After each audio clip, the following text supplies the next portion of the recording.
कहानी की शुरुआत में हम एक कैदी को अपनी सजा काटते हुए देखते हैं। उसका नाम पैसी रेड है। रेड पूरे देश में एक सीरियल किलर के तौर पर जाना जाता है। अपने अतीत के बावजूद वो एक छोटी सी चोरी के मामले में पकड़ा जाता है, जिसके कारण उसे 5 साल की सजा हो जाती है। सवाल यह है कि किस तरह की चोरी एक पेशेवर हत्यारे को इस तरह के अपमान का सामना करने के लिए मजबूर करती है। जेल में भी रेड ने अपनी बुद्धि का इस्तेमाल किया। उसने निर्दोष होने का नाटक किया, हर नियम का पालन किया और जेल अधिकारियों को यकीन हो गया कि उसे फंसाया गया है। अपील के माध्यम से उनकी सजा 3 वर्ष कम कर दी गई। 2 वर्ष पूरे होने के बाद उन्हें रिहा कर दिया गया। जब ये खबर उनकी पत्नी क्लो को मिली तो वे जेल के बाहर उनका स्वागत करने आए। जब वो एक खतरनाक फ्रांसीसी हत्यारे ल्यूक के पास पहुंचा तो उसने रेड को खत्म करने की कसम खा ली। असली सवाल यह है कि ल्यूक का रेड से क्या संबंध है और वो उसे क्यों मरवाना चाहता है। जेल जाने से पहले रेड ने ल्यूक के छोटे भाई सैमुअल के साथ काम किया था।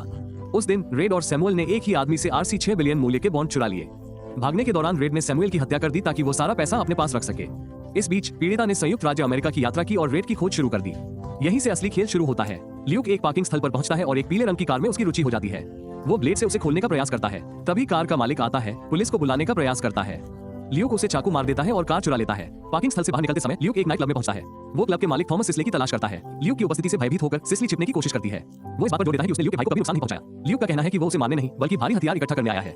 क्लब के अंदर ल्यूक एक पिस्तौल से गोलियां चलाता है, जिससे तनावपूर्ण और भयावह माहौल पैदा हो गया। उसके आसपास के लोग घबरा गए और माफी मांगने लगे। ल्यूक अपना लक्ष्य चुनता है और अधिक हथियार इकट्ठा करता है। डर के मारे सिस्ली सब कुछ सौंप देती है।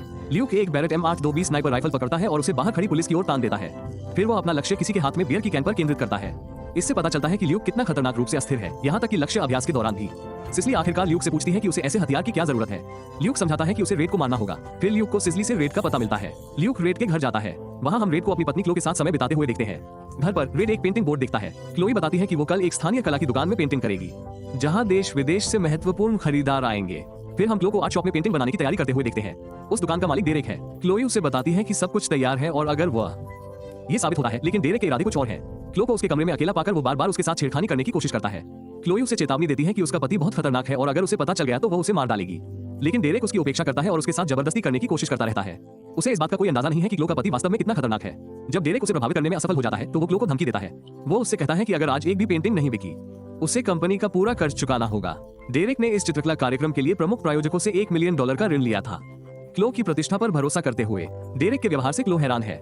वो जल्दी से वहाँ से चली जाती है। वो अपनी बेटी एला क्वीन के साथ घर लौट आती है। इस बीच रेड अपने पुराने दोस्त लेरॉय से मिलने जाता है। जेल जाने से पहले रेड ने 6 अरब रैंड मूल्य के अपने चुराए हुए बॉन्ड रॉय को सौंप दिए थे। अब वो उन्हें वापस लेने आया है। रॉय लगभग 2 साल बाद रेड को देखकर हैरान है। जब रेड बॉन्ड के बारे में पूछता है तो रॉय उसे अस्पष्ट उत्तर देता है। उसी समय अनेस्टो नाम का एक पुलिस अधिकारी वहाँ आता है। जब रेड जेल में था तो उसे कोई नहीं पहचानता था, लेकिन अनेस्टो उसे संदेह की नजर से देखता रहता है। रिहा होने के बाद से ही रेड सतर्क है। अनेस्टो रेड की खोज करता है, लेकिन रेड जोर देकर कहता है कि उसके पास कुछ भी नहीं है। जांच के बाद अनेस्टो को कुछ नहीं मिलता और वो चेतावनी देकर चला जाता है कि अनेस्टो के जाने के बाद रॉय रेड को अंदर ले जाता है। वो उसे लगभग 6 अरब रैंड मूल्य के बांडों से भरा एक लॉकर दिखाता है। रॉय बताते हैं कि उन्होंने पहले कभी अनेस्टो को बॉन्ड के बारे में नहीं बताया था। उन्होंने कहा कि उन्होंने बॉन्ड को लगभग 2 साल तक सुरक्षित रखा था और रेड के लौटने का इंतजार कर रहे थे। उन्होंने ये भी कहा कि उन्होंने अपनी दोस्ती के सम्मान में कभी लॉकर नहीं खोला। रेड पासवर्ड डालकर लॉकर खोलने की कोशिश करता है, लेकिन बार-बार असफल रहता है। ये देखकर रॉय उसे लॉकर की चाबी सौंप देता है। रेड ने उसे जल्दी से खोला और उसके अंदर $60 मिलियन मूल्य के चेक बॉन्ड पाए। यदि आप नहीं समझते कि बॉन्ड क्या है, इसे एक प्रकार के चेक के रूप में सोचें जिसे कुछ शर्तों के तहत भुनाया जा सकता है। रेड अपने दोस्त की ईमानदारी की सराहना करता है और उसे कुल राशि का 40% देने का फैसला करता है। रॉय ने उनसे कहा कि उन्हें बॉन्ड तुरंत भुना लेना चाहिए, लेकिन रेड का कहना है कि आज उसका एक महत्वपूर्ण अपॉइंटमेंट है। वो कल आकर पैसे निकालने का वादा करता है। वो लॉकर को फिर से बंद कर देता है और चाबी रॉय को वापस दे देता है। इस बीच हम ल्यूक को हथियारों से भरी एक ट्रॉली के साथ रॉय के घर की ओर जाते हुए देखते हैं। वो एक ड्राइवर की हत्या कर देता है और ड्राइवर की कार से वहां पहुंचता है। कार पेशेवर रूप से संशोधित लगती है और ल्यूक को इसे नियंत्रित करने में कठिनाई होती है। चाहे वो कितनी भी कोशिश कर ले, कार अप्रत्याशित रूप से प्रतिक्रिया करती रहती है। पास में खड़े 2 पुलिस अधिकारी ये देख लेते हैं और ल्यूक का पीछा करना शुरू कर देते हैं। वे उसे रोकते हैं और उससे पूछताछ शुरू करते हैं। अचानक ल्यूक का गुस्सा फूट पड़ता है। वो एक अधिकारी को कार के नीचे पटक देता है और उसे मार देता है। फिर वो बाहर निकलता है और तेज गति से गोलीबारी शुरू कर देता है, जिससे दूसरा अधिकारी भी मारा जाता है। तब ल्यूक को पता चलता है कि किसी ने हमले को देखा है। वो उस आदमी को मारने के लिए उसकी ओर बढ़ता है, लेकिन वो आदमी सुरक्षा के लिए भाग जाता है। ल्यूक ने किसी भी गवाह को पीछे छोड़ने से इनकार कर दिया। वो उस आदमी का पीछा करता है, उसे मार डालता है और फिर उसकी कार चुरा लेता है। इस बीच क्लोई चित्रकला कार्यक्रम की तैयारी करती है। वो अपनी बेटी से कहती है कि वो अजनबियों को घर में न आने दे। वो एला को उसकी मौसी ललिता के पास छोड़कर कला केंद्र की ओर चली जाती है। वो दुकान जहां भारत और विदेश से महत्वपूर्ण खरीदार एकत्र हुए हैं। ये निर्देशक क्लो को याद दिलाते हैं कि अगर आज उनकी कोई भी पेंटिंग नहीं बिकी, उसका पति पुनः जेल में चला जाएगा। क्लो आगंतुकों को प्रभावित करने की पूरी कोशिश करती है, लेकिन कोई भी उसकी कलाकृति में रुचि नहीं दिखाता। उसी समय पुलिस अधिकारी अनेस्टो को नियुक्त किया जाता है। हाई प्रोफाइल मेहमानों के कारण उन्हें सुरक्षा प्रमुख के पद पर नियुक्त किया गया। रेड और रॉय भी दिन की तैयारी कर रहे हैं। इसी बीच एक आदमी रेड के घर आता है। अंदर एला और ललिता खेल खेल रही है। जब दरवाजे की घंटी बजती है तो वे मान लेते हैं कि रेड और क्लो वापस आ गए हैं। ललिता ने दरवाजा खोला और देखा कि बाहर एक खतरनाक आदमी खड़ा है। इससे पहले कि वो कुछ बोल पाती, ल्यूक जबरदस्ती अंदर घुस जाता है और घर की तलाशी शुरू कर देता है। ललिता उसे तुरंत चले जाने को कहती है, लेकिन ल्यूक उसकी बात अनसुनी कर देता है और रेड और क्लो की तलाश जारी रखता है। पीछे से ललिता धीरे धीरे चाकू लेकर ल्यूक के पास आती है। ल्यूक उसे बताता है कि वो केवल रेड को चाहता है और किसी भी कीमत पर रेड को मार देगा। ललिता बिना किसी चेतावनी के हमला करती है। ल्यूक चाकू पकड़ता है और वार करता है। पेट में एला दहशत में ये दृश्य देखती है। ललिता एला के साथ भागने की कोशिश करती है, लेकिन वो ठीक से बोल या हिल नहीं पाती। ल्यूक ललिता को मार देता है, फिर परिवार की तस्वीर देखता है और महसूस करता है कि घर के अंदर एक बच्चा है। वो एला को ढूंढने लगता है। एला किसी तरह उसके पास से निकलकर बाहर भाग जाती है। ल्यूक क्रोधित हो जाता है क्योंकि उसने पहले कभी अपने किसी भी लक्ष्य को भागने नहीं दिया था। वो घर का हर कोना खोजता है, लेकिन उसे नहीं पाता। अपनी खोज के दौरान ल्यूक को एक आर्ट गैलरी कार्यक्रम का निमंत्रण कार्ड मिलता है। फिर हम आर्ट गैलरी में अनेस्टो नोटिस रेड को देखते हैं। अनेस्टो ने रेड को बताया कि वो उसकी गतिविधियों पर बारीकी से नजर रख रहा है। उसी समय रेड ने क्लो को चेहरे पर घबराहट के भाव के साथ इधर उधर भागते हुए देखा। रेड उससे पूछता है कि क्या हुआ। इस बीच ललिता क्लो को फोन करने के लिए फोन तक पहुंचने की पूरी कोशिश करती है। एला गैलरी की ओर दौड़ती है और अपने पिता को पुकारती है। अचानक ल्यूक प्रकट होता है। जैसे ही उसे लाल रंग दिखाई देता है, वो तुरंत अपने स्वचालित हथियार से गोलीबारी शुरू कर देता है। ये देखकर रॉय रेड को धक्का देकर दूर कर देता है, लेकिन वो घातक रूप से घायल हो जाता है। क्लो रेड को एक सुरक्षित कमरे में ले जाती है और रेड रॉय के बलिदान से हतप्रभ रह जाता है। रेड रॉय के रक्तस्राव को रोकने के लिए कई तरीके आजमाता है, लेकिन रॉय की हालत लगातार बिगड़ती जाती है। इस बीच अधिकारी अनेस्टो अपनी छोटी रिवाल्वर से ल्यूक को रोकने का प्रयास करता है, लेकिन ल्यूक हर किसी को गोली मारता है। अपनी घातक मशीन गन से जवाबी हमला करता है। उसका उत्पात इतना क्रूर है कि कुछ ही सेकंड में पूरी गैलरी नष्ट हो जाती है। सभी को मारने के बाद ल्यूक अपनी बंदूक को फिर से लोड करता है और गोलीबारी जारी रखता है। रेड रॉय को अस्पताल ले जाने की कोशिश करता है, लेकिन रॉय उसे बताता है कि वह ज्यादा दिन जिंदा नहीं बचेगा। रॉय रेड को लॉकर की चाबियां सौंपता है और उसे जल्दी से भागने के लिए कहता है। रेड अपने वफादार दोस्त को खोने के गम में फूट फूट कर रोने लगता है। क्लो दूर से रेड को पुकारती है। रेड रॉय को अंतिम अलविदा कहता है और क्लो और एला के साथ भाग जाता है। अनेस्टो और ल्यूक के बीच भयंकर बंदूक लड़ाई छिड़ जाती है। इस अराजकता में रेड अपने परिवार की रक्षा करने में कामयाब हो जाता है। वो उन्हें कार में बैठाता है और पूरी रफ्तार से। इसी बीच ल्यूक उन्हें भागते हुए देख लेता है और गोली चला देता है।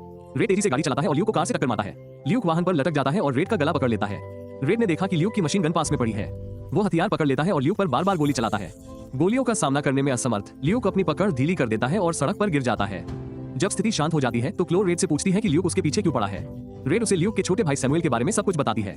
उन्होंने ये भी बताया कि उनके पास अब $60 मिलियन के बॉन्ड है।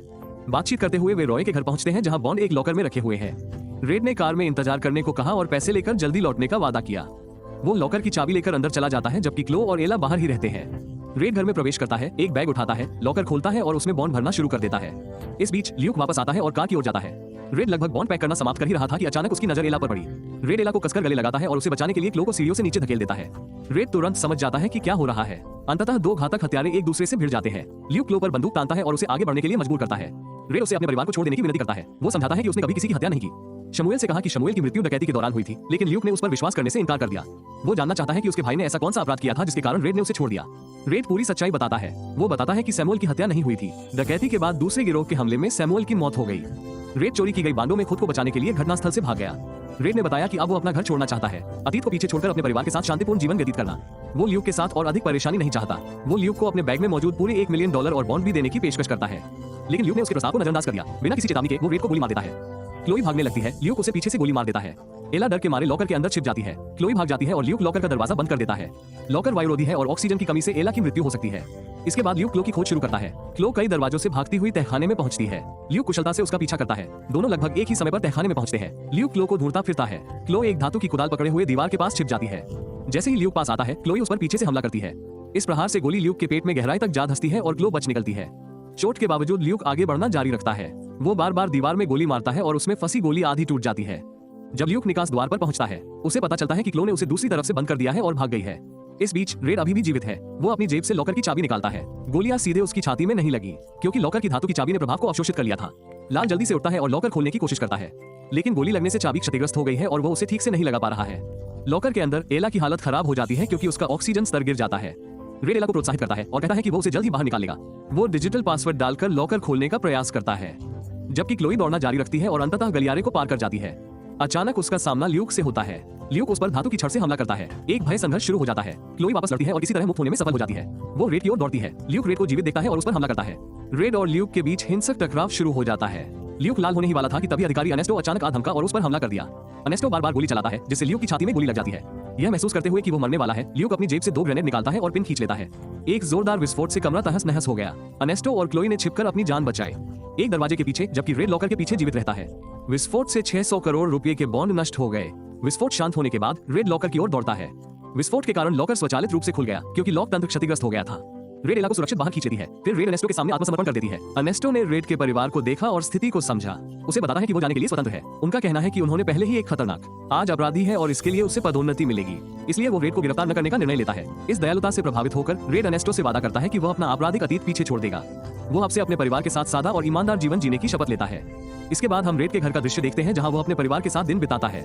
हालांकि मुद्दा ये था कि रेड अभी भी जेल में था और कोई भी नहीं। ल्यूक के हमले के कारण उस दिन क्लोई की 10 पेंटिंग्स बिक गई थी। उनकी वित्तीय स्थिति अस्थिर हो गई थी। एक दिन क्लोई की आर्ट गैलरी का मालिक डेरेक उनके घर आता है। वो क्लो को 5 करोड़ रुपए का चेक देते हैं और बताते हैं कि कई प्रभावशाली लोग ल्यूक के हमले के दौरान लोग मारे गए और उनका खून पेंटिंग बोर्ड पर फैल गया था। ल्यूक की मृत्यु के बाद अदालत ने इसे आतंकवादी घटना करार देते हुए मामले को बंद कर दिया। इसके बाद डेरेक ने इन चित्रों को काले बाजार में बहुत ऊंची कीमत पर बेच दिया। रातों रात करोड़पति बन जाना। वो उस दिन की अप्रत्याशित घटनाओं के लिए क्लो से माफी भी मांगता है। धीरे धीरे रेड और क्लो का परिवार खत्म हो जाता है और वे शुरू होते हैं शांतिपूर्ण और खुशहाल जीवन जीना। फिल्म का समापन इस हृदयस्पर्शी और रोमांचकारी अंत के साथ होता है।